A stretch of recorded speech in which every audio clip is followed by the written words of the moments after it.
Welcome back to Guitalele Tutorials. In this video, I'll demonstrate how to hold your guitarlele. Here are some key points to note and remember when you play guitarlele. First of all, get seated in a comfortable position, preferably on a chair or a stool with no handrest, like the one I'm sitting right now. Put your guitarlele on your right thigh, keeping the sound hole on the outer side. Imagine you have an audience in front of you and the sound projected from the instrument should go straight to them. Do not tilt the guitarlele towards the roof. This will shoot the sound directly to the roof and your audience won't hear a thing. Now put your right arm on the upper side of the guitarlele so that it rests comfortably and you are in ease of moving your wrist while strumming the strings. While playing the instrument, it is better if you wear clothes with half sleeves, or if you are wearing a full sleeve cloth, draw your sleeves up. Thus, your hand does not fall off the side of the guitarlele.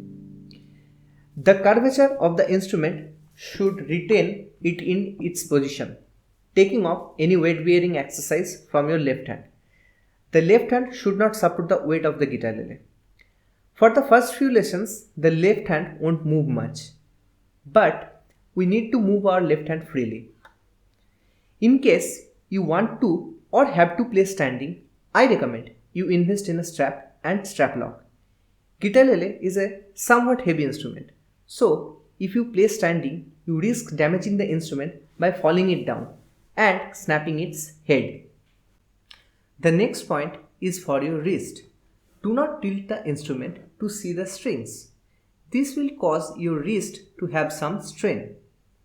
Last but not the least, do not lean over the strings to see. I know, it's difficult to not look into the strings while learning new things. Not only beginners, even some experienced players also have a tendency to lean over the strings while learning complex stuff. But I would suggest keeping this in check and avoid as much as possible. Otherwise, this habit can cause back pain and neck pain. That's all about holding guitarlele. Keep in mind, making music should be a fun and enjoyable thing to do. If you are getting value from these lessons, consider hitting the like button so this video can reach more people and help them, and we can build our own community of beginner guitarlele players. If you have any suggestions or questions, consider leaving a comment. I'll reply. And remember to subscribe so that when I come up with a new lesson, you can learn something new.